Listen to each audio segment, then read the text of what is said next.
지금부터 내가 해주는 얘기 들어주겠니?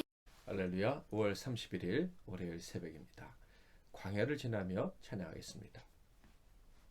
왜 나를 깊은 어둠 속에 홀로 두시는지, 어두운 밤은 왜 그리 길었는지, 나를 고독하게, 나를 낮아지게, 세상 어디도 기댈 곳이 없게 하셨네. 광야에 서 있네. 주님만 내 도움이 되시고, 주님만 내 빛이 되시는, 주님만 내 친구 되시는 광야. 주님 손 놓고는 단 하루도 살 수 없는 곳 광야. 주께서 나를 사용하시려, 나를 더 정결케 하시려, 나를 택하여 보내신 그곳 광야. 성령이 내 영을 다시 태어나게 하는 곳 광야에 서 있네. 내 자아가 산산이 깨지고 높아지려 했던 내 꿈도 주님 앞에 내어놓고, 오직 주님 뜻만 이루어지기를, 나를 통해 주님만 드러나시기를. 광야를 지나며. 오늘 하나님께서 주시는 은혜의 말씀은 출애굽기 19장 1절부터 2절까지 말씀이 되겠습니다. 구약성경 출애굽기 19장 1절에서 2절 말씀 제가 봉독해 드리겠습니다. 이스라엘 자손이 애굽 땅을 떠난 지 3개월이 되던 날, 그들이 시내 광야에 이르니라. 그들이 리비딤을 떠나 시내 광야에 이르러 그 광야에 장막을 치되 이스라엘이 거기 산 앞에 장막을 치니라. 오늘은 광야에서 시작된 하나님 나라, 광야에서 시작된 하나님 나라라는 제목으로 하나님 말씀을 상고하겠습니다. 19장 1절에는 3개월이 되는 날 그들이 시내 광야에 이르렀다, 이렇게 기록되어져 있습니다. 다시 한번 읽어볼까요? 이스라엘 자손이 애굽 땅을 떠난 지 3개월이 되던 날 그들이 시내 광야에 이르니라. 여기서 3개월이 되는 날이라는 말의 의미는 두 가지 정도로 해석을 할 수가 있는데요. 첫 번째로는 출애굽한 날로부터 3개월째가 시작되는 날이라고 볼 수가 있습니다. 1월 15일에 출발했으니 이때는 3월 15일이다 라고 볼 수가 있다는 거예요. 두 번째로는 그냥 달수로 3개월째가 시작되는 날로 볼 수가 있어요. 그러니까 1월 15일에 출발했으니까 1월 첫째 달, 2월 둘째 달, 3월 셋째 달, 그러니까 3월 1일이라고 볼 수가 있는 거예요. 그러니까 어떻게 해석하든지 간에 이스라엘 백성들이 그들이 살던 애굽의 람셋에서 시내산까지 350km 정도의 거리를 여행을 했는데 한 달 보름 혹은 2달 만에 도착을 했다라고 하는 것이죠. 그런데 당시 보통 하루 이동 거리가 한 35km 정도 된다고 합니다. 그렇게 볼 때 한 열흘이면 올 수도 있는 거리인데 꽤 오래 걸렸다는 것을 알 수가 있습니다. 일반적으로 사람들은 어린아이와 짐승들이 함께 이동을 했으므로 이렇게 오래 걸렸을 것이다 라고 생각을 하지만 그래도 좀 오래 걸렸다고 생각을 합니다. 떨기나무라는 책이 있어요. 김승학 박사님이란 분이 쓴 책인데요. 이 책의 주장에 따르면 시내산의 위치가 기존의 위치와는 좀 다릅니다. 시나이 반도에 있는 것이 아니라 지금의 사우디아라비아에 있는 라우즈산이다, 이렇게 주장을 하지요. 그의 주장이 맞다면 조금 더 시간이 걸려야 했다는 것에 동의할 수가 있습니다. 그러나 그 시내산이 라오즈산이라고 할지라도 한 달 반 혹은 두 달의 기간은 꽤 오랜 시간이다. 좀 긴 여정이 소요됐구나라는 것을 알 수가 있습니다. 예, 지금도 사실은 학자들의 의견이 분분하고요. 어느 산이 진짜 시내산인지 정확히 알지는 못합니다. 분명한 것은 노아의 방주, 또 법계, 예수님이 달리신 십자가, 그것들을 감추신 것처럼 하나님이 특별한 뜻이 있으셔서 감추신 것이 아닌가 하는 생각이 듭니다. 아마 때가 되면 정확히 그 이유를 알게 되겠죠. 하나님이 시내산의 위치를 정확하게 읽지 않으신 이유는 더 중요한 사실을 알라고, 더 중요한 하나님의 뜻을 깨달으라고 그렇게 감추신 것이 아닌가, 알려주지 않으신 것이 아닌가라고 생각을 합니다. 그렇다면 시내산의 위치를 아는 것보다 더 중요한 것이 무엇이겠습니까? 바로 하나님을 이스라엘 백성들이 만났다는 것이고, 그렇게 하나님을 만나는 순간 그들이 하나님의 나라를 세울 수 있었다. 하나님이 통치하시는 복된 나라를 세울 수 있었다라는 것이죠. 자, 하나님께서는요, 분명 이런 목적을 가지고 시내산까지 그들을 데리고 계셨고, 그리고 우리의 생각보다 더 오랜 시간에 걸쳐서 거기까지 가게 하셨습니다. 하나님은 왜 그렇게 오랜 시간을 걸리게 하셨을까? 확실하게 알 수 있는 것은 바로 그 기간을 하나님이 정하신 것이라는 거예요. 아시다시피 이스라엘의 행군은 이스라엘 마음대로 하는 것이 아니라 하나님의 인도하심에 따라서 가는 것이었어요. 출애굽기 13장 21절에 보면 여호와께서 그들 앞에서 가시며 낮에는 구름 기둥으로 그들의 길을 인도하시고 밤에는 불 기둥을 그들에게 비추사 낮이나 밤이나 진행하게 하시니, 분명 그들의 여정은 하나님이 인도하신 여정이라는 것을 확인할 수가 있습니다. 하나님의 계획대로 진행이 되었다라는 거예요. 하나님께서는 그들이 시내산까지 가는 동안에 무언가 준비되어야 된다라고 생각을 하셨던 것 같습니다. 그렇죠. 당연하겠죠. 하나님 만나러 가는 길이고 그곳에서 하나님이 왕이 되시는 나라를 세워야 합니다. 그런데 그냥 헐레벌떡 가서 그 일을 치를 수는 없는 거 아니겠습니까? 뭔가 준비된 마음으로 가야만 했었습니다. 그렇다면 하나님이 뭐를 준비시키셨을까? 첫째로 겸손한 마음을 준비시키지 않으셨을까라는 생각이 듭니다. 그들의 믿음의 허구성, 그들이 얼마나 약한지를 깨닫는 과정이 필요했다라는 거예요. 그래서 하나님을 만나게 되었을 때 정말 겸손한 마음으로 나아갈 수 있도록 그들이 준비되어져야만 했습니다. 감히 하나님 앞에서 교만하게 설 수 있는 사람이 누가 있겠으며, 교만한 자가 어떻게 하나님 나라 백성으로 충성된 사람으로 인정받을 수가 있겠습니까? 그래서 하나님께서는 그 짧은 여정 속에서 그들이 얼마나 악하고 부족한 자들인지 깨닫게 하셨습니다. 그들은 불평했고요, 여러 번 분열을 경험을 했습니다. 범죄했다는 거예요. 그런데 그 범죄할 때마다 하나님이 어떻게 하셨습니까? 문제를 해결해 주시고 용서해 주시고 은혜를 주셨다 하는 거예요. 이 과정을 통해서 그들은 그들 자신의 실체를 발견하고 하나님 앞에 겸손한 마음을 가질 수 있었다라고 생각을 합니다. 그래서 이 과정을 위해서 하나님이 시간을 더 많이 할애하신 것 아닌가. 그러니까 당장 빨리 급히 시내산으로 오도록 하지 않으셨다. 저는 그렇게 생각이 듭니다. 또한 이스라엘 사람들은 어떤 사람들이었습니까? 평생 노예로 살아온 사람들이에요. 당연히 주체성이 약했고 노예 근성이 몸에 배어 있는 사람들이었죠. 상황에 따라 생존을 위해서 자존심도 없는 이기심으로 살아왔을 가능성이 아주 높은 사람들입니다. 그러니까 그들은 주체적으로 그들의 나라를 이끌어갈 준비가 되어 있지 않았던 거예요. 용기와 자신감을 갖추고 새 나라를 출범시킬 그런 마음의 준비가 되어 있지 않았다. 하나님은 그것들을 준비시키기 위해서 행군을 늦추시지 않았을까? 저는 이런 생각이 듭니다. 그들이 출애굽 과정에서 겪은 일들을 보면 정말 그게 맞는 것 같아요.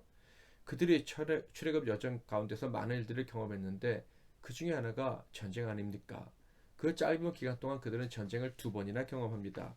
애국 군대와의 전쟁, 아말렉 군대와의 전쟁이었죠. 그런데 한 번의 전쟁은 지켜보기만 했는데도 이겼고요. 두 번째는 변번치 않은 무기를 들고 나갔지만 모세가 지팡이를 들고 서 있으므로 그들은 전쟁에서 이길 수가 있었습니다. 그러니까 놀랍게도 그 강력한 군대들과의 싸움에서 전쟁에서 승리했다 하는 거예요. 그러므로 그들은 이 모든 과정을 통해서 그들이 만나게 될 하나님, 그들의 왕이 되실 하나님, 그분은 우리의 편이라는 것을 확실히 알게 된 것입니다. 그러므로 그들은 그들의 연약함에도 불구하고 절망하지 않고 소망 가운데 하나님을 만날 준비를 할 수 있었다 하는 거예요. 그러니까 그들은 우리의 생각보다, 그들이 예상했던 것보다 더 오랜 시간에 걸쳐서 이 시내산까지 왔지만 그 소비된 시간은 결코 헛것이 아니었다라는 것을 알 수가 있어요. 당연히 손해도 아니었죠. 늦게 가야 했다면 그것이 그들에게 더 유익하고 더 안전했기 때문에, 그들의 미래가 더 든든할 수 있었기 때문에 늦게 가야 했다는 거예요. 이를 통해서 우리가 알 수 있는 것은요, 믿는 자에겐 늦은 시간이라는 것은 없다는 것이죠. 왜냐하면 믿는 자는 영원한 존재, 곧 시간을 초월한 하나님의 자녀이기 때문에 그렇습니다. 저와 여러분은 절대 시간의 손해를 보지 않습니다. 늦게 가는 것 같아도 절대 늦지가 않는 거예요. 그러므로 조급한 마음을 갖지 말고 편안한 마음으로 주님의 인도하심을 따르는 저와 여러분이 되어야 할 것입니다. 한 달 반 만인지 2개월 만인지 알 수 없지만 일반적으로 2개월이라고 생각하고 얘기를 해봅시다. 자, 2개월 만에 도착한 곳이 어디라고 했습니까? 바로 시내 광야라고 했습니다. 하나님의 인도하심을 받고 하나님과 만나게 한 곳이 광야였다. 적각꿀이 흐르는 곳이 아니고 광야였다라는 거예요. 자, 그렇다면 그 시내 광야는 어디였을까요? 실제로 거기가 어딘지 아직까지도 분명하지는 않습니다. 그러나 분명한 것은요, 200만 명이 넘는 사람들과 가축들이 한꺼번에 머물 수 있는 곳이었다라는 거예요. 2절을 볼까요? 그들이 르비딤을 떠나 시내 광야에 이르러 그 광야에 장막을 치되 이스라엘이 거기에 산 앞에 장막을 치니라. 일반적으로는 시내산 남동쪽 한 10km 지점에 있는 와디 세바예라고 생각을 합니다. 그것이 정확히 맞는지 아닌지 알 수 없지만 어쨌든 그것이 맞다면 그것은 하나님이 친히 강림하셔서 모세를 만나시고 이스라엘을 만나실 그 시내산이 아주 잘 보이는 넓은 평지였을 것입니다.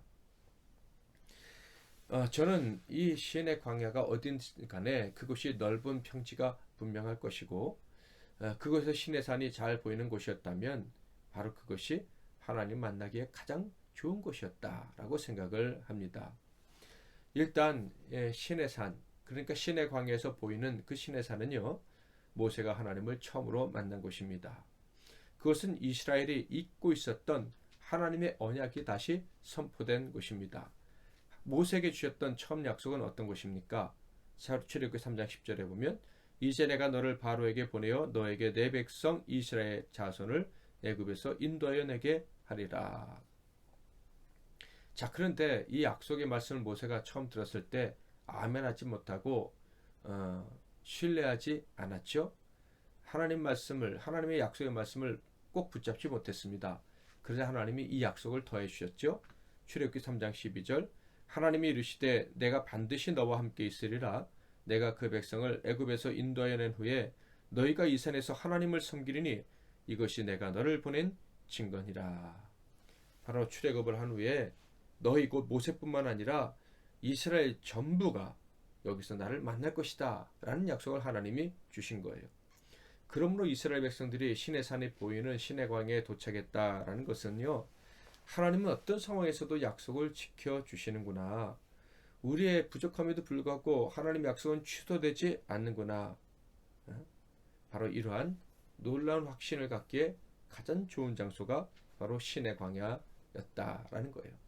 하나님의 약속한 대로 한 사람을 만나주시고 그리고 그 약속한 것을 이루시는 곳이 바로 시내산, 그것이 가까이 보이는 그 시내 광야에 그들이 왔다는 것, 이것을 생각해 보면 시내 광야만큼 하나님 만나기 좋은 장소가 없을 것이다 라고 생각을 하게 됩니다.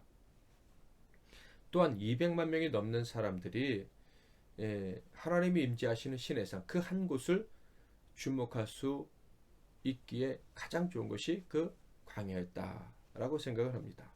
1974년에 우리나라에 엑스폴로 74라는 대부흥 집회가 있었죠. 한국의 모든 그리스도인들이 여의도 광장에 모였었습니다. 그때 빼곡히 앉아있는 그 사람들의 수가 한 30만 명 됐다고 합니다. 그것도 사람들이 줄을 지어 앉아서 꽉 여의도를 채운 게 30만 명이었죠. 그런데 이스라엘은 몇 명이라고요? 200만 명이 넘는다. 300만 명 가까이 될 수도 있습니다. 그러니까 여의도 광장을 가득 메웠던 사람들의 10배가 넘는다라는 거예요. 그 사람들이 함께 모일 수 있는 장소가 과연 있었을까요? 제 생각에는 광야 많은 곳은 없었을 것이다 라고 생각을 합니다. 제가 요르단의 광야 와디 무사라는 곳에 가본 적이 있는데 정말 끝없는 벌판이었어요. 붉은 흙과 큰 모래 가는 흙으로 덮여있는 그런 땅이었습니다. 지금 생각해 보면 그런 곳이라면 300명이 다 모여서 집회할 수도 있었겠다. 그런 곳에 산이 하나 있다면요, 주목하기 너무 좋은 거예요. 집중이 잘 되는 거예요. 하나님께서 이스라엘 구원하신 이유가 무엇입니까? 나라를 세우기 위함이에요. 어떤 나라요? 하나님 나라. 그들을 통해서, 즉 이스라엘 사람들을 통해서 하나님은 하나님 나라를 출범시키시고자 그들을 애굽에서 구원해 내셨다 하는 거예요. 그곳 광야에서 하나님 나라를 시작하시고 그들을 하나님 나라를 상징하는 가나안, 젖과 꿀이 흐르는 곳으로 데려가는 것, 그것이 하나님의 뜻이었습니다. 자, 그런데 그 나라를 세우실 때 하나님은 그 나라의 선포식에, 그 나라의 개국식에 그 나라의 몇몇 대표만 참석하기를 원치 않으셨습니다. 젊은이들은 물론이거니와 남자들은 물론이거니와 어린 아이, 노인, 여인들을 포함한 모든 이스라엘 백성들이 함께 그 개국식에 참여하기를 원하셨습니다. 그렇게 하기에 가장 적합한 곳이 어디냐? 바로 광야였다 하는 거예요. 왜요? 광야는 넓으니까. 게다가 광야에는 아무것도 없으니까. 오직 하나님만 의지해야 되니까. 광야 한가운데 있는 신의 산에 하나님 임재하실 때 온 백성이 집중하고 함께 그 축제에 참여하기 너무 좋으니까. 산지뿐인 이 가나안 땅에서는 그런 집회를 하기가 어려우니까 하나님께서 광야로 인도하신 것 같다라는 생각이 듭니다. 아까 불렀던 광야를 지나며 라는 가사에 보면 광야에 서 있습니다 라는 가사가 있죠. 그런데 그 광야는 혼자 서 있는 곳이 아닙니다. 그 광야가 척박해서 그냥 느낌상 광야에 서 있다면 혼자 서 있는 것 같지만 광야는요, 함께 서는 거예요. 하나님만을 바라는 사람들, 하나님 나라 백성들, 하나님 나라로 초청된 사람들이 함께 서 있는 곳이 광야입니다. 함께 짐을 지면서 서 있는 곳이 광야다.